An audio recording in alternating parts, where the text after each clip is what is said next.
Ito, gumagawa ako ng video. Okay, nagbibideo ako habang medyo tirik ang araw.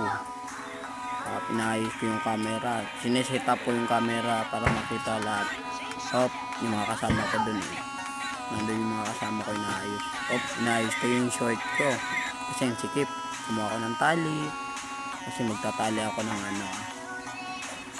Yun, tinatali-tali ko na yung mga dapat taliin na hindi pa natali ng mga kasama ko. Tayo habang medyo tirik ang araw. Ayun si Foreman, gumagawa sila. Natagalan pa ako dito kasi magtali kasi medyo ang hirap ng panahon, init, ulan tsaka init. Tali na ako. Medyo hindi na nakita yung video ko eh. Malayo akong natali-tali ko yung video.